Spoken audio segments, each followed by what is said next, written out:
I've had the Nothing 3A and 3A Pro for a few months already, and I must say, these are solid choices for your next smartphone.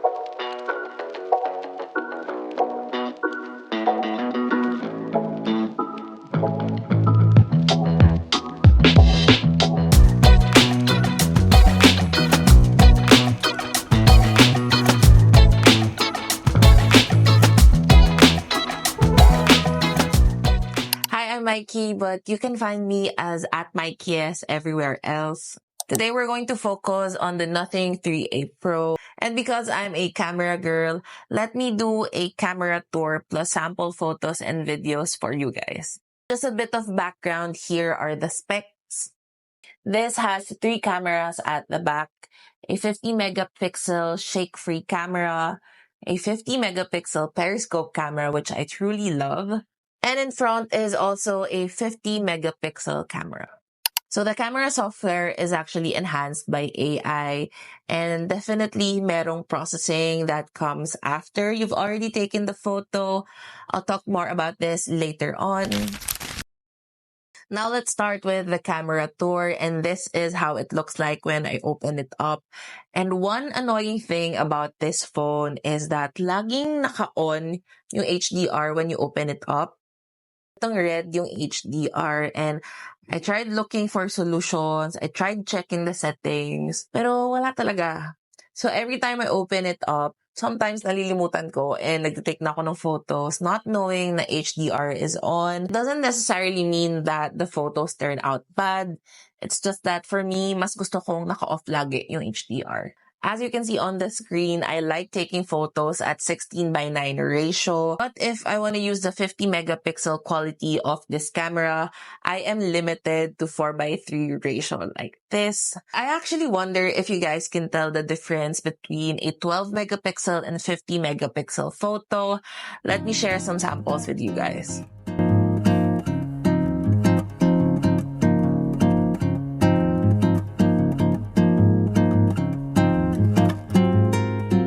Now, here are sample photos taken at 1x. Again, this is utilizing the 50 megapixel camera. As you can see, they look great and crisp with good light.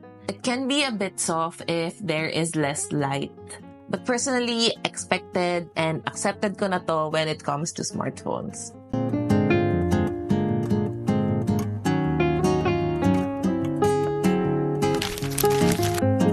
Next are sample photos at 2x. I'll show you guys later on a sample photo series of ultra-wide up until 6x.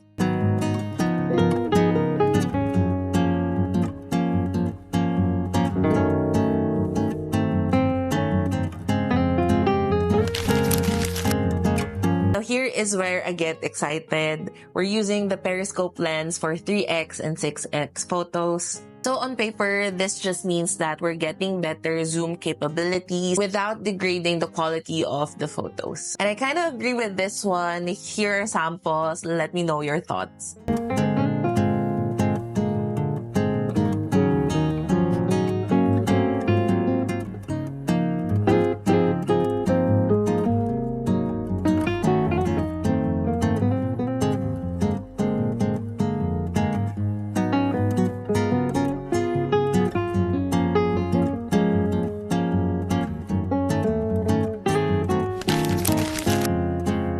And just for fun, here are also sample photos taken at 30x and 60x.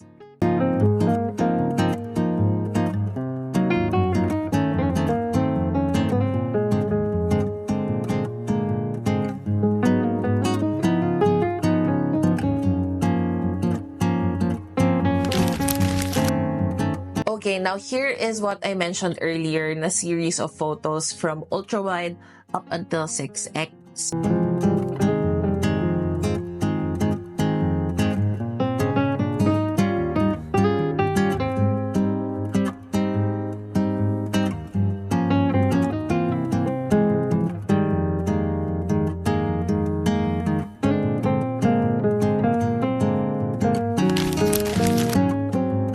What really made me impressed with this phone is the portrait mode. I mean, we get an aperture of up until 0.95, which is amazing. And you also get different options for bokeh like velvet, and my favorite is the star option. I super enjoyed this, and I feel like my friends and myself na din look good in the photos taken at portrait mode. I did also test it at night, and it still looks great, a bit soft on the edges, but definitely AI was able to help out in making these photos better. When using the portrait mode, you can really see how AI helps develop the photos. So when you're looking at the live view, hindi mo masyadong mapapansin, for example, yung star bokeh that I selected. And then after a few seconds, it just pops out. It doesn't look the most natural, but then again, hindi naman natural talaga yung star na bokeh. Now onto the macro shots, which I am very much impressed with. I really like how it captures the details, and I'm so sorry, but kita na yung dust on my figures. The background separation is just wildly beautiful. I also got curious kung anong difference ng 3x sa normal photo versus macro. Here, the sample photo side by side, and they actually look very identical. And I feel like ang difference lang is mas saturated kapag naka-macro mode ka as compared to the normal photo mode. Night mode is something I don't think I'll get to use a lot, but here are sample photos in case you wanted to see.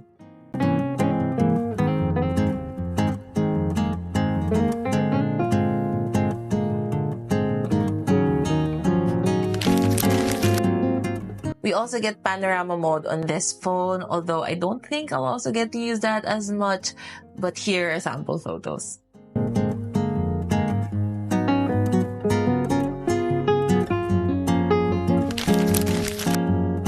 Now we go to the front camera. This one is okay, but I wish there was a way na hindi niya i-over-edit yung mukha ko. Because when you take a photo, parang sinusmoothen out niya pa yung skin ko, and then it pushes the shadows up. I don't understand why nag-iiba pa yung photo compared to the actual photo I took after pressing the shutter button, as you can see here on the screen record. Last for the photo is the expert mode. The ISO goes down up until 50, and the shutter speed goes from 1/8000 up to 36 seconds. I mainly use this mode for slow shutter and light trails. But with the settings on this phone, parang medyo pwede siya for astrophotography, no? But I haven't tried that yet. Now, when I posted sample photos on my TikTok, a lot of the comments said na masyadong saturated yung photo. But I feel like it depends kung anong phone yung gamit mo and anong screen. Or also kung saan ka ba nasanay na parang color or look ng photos. But now you can import your own LUTs, or you can download yung mga readily available ng LUTs.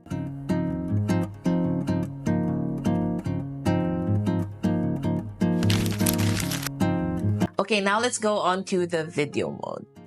My number one comment on the video mode is that it looks very stable. Plus point also because even when I shot videos at night, ang ganda ng colors niya talaga. And I love how the blacks just look black. I don't know how else to describe it, but I just love the colors. For indoor videos, like for example, inside the restaurant, okay din naman yung color niya.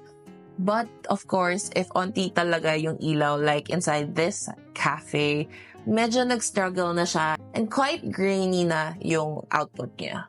Soft pala siya. Flashy siya. Ano siya, parang siyang plastic, pero malambot. Ay, dito na yung ano. Parang kasi Mike Chen.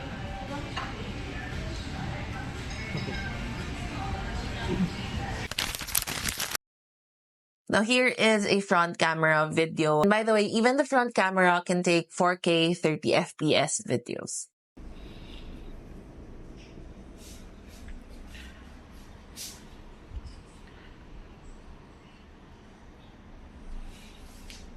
Hi, this is an audio test using the Nothing Phone 3A Pro. I'm not super sure kung ano yung magiging kalalabasan nitong audio test na to kasi I've heard like the audio from my other videos and hindi siya ganon clear. I guess. Pero yun nga, usually kasi I'm outdoors, but this time, I'm just inside the car. So I guess, mas concentrate or mas focused yung voice ko. But yeah, I think kapag nag-edit ako, saka ko na masasabi how I feel about it. And let me also know your thoughts in the comments. And final two for the videos, here are samples of time-lapse and slow-mo.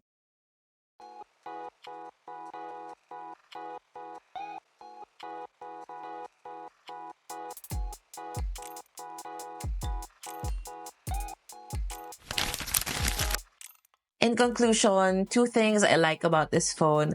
Number one is the periscope lens. And number two is the stabilization of the video. And one thing I dislike about this phone is the overprocessing of AI. So I hope in future updates, there is a way for us to just remove AI from overprocessing our selfies. It's amazing that we have nothing as an option apart from the usual smartphones that we've grown accustomed to. I didn't get to dive deep into the other specs, and I'm also not going to pretend like I understand everything about smartphones. But all I can say is that this phone is very fast, as in the refresh rate is crazy. So now I'm super excited about the Nothing 3 coming soon. I hope I get to try that as well. If you do have any questions or anything you wanted to share, please comment it below, and I'll see you in my next video.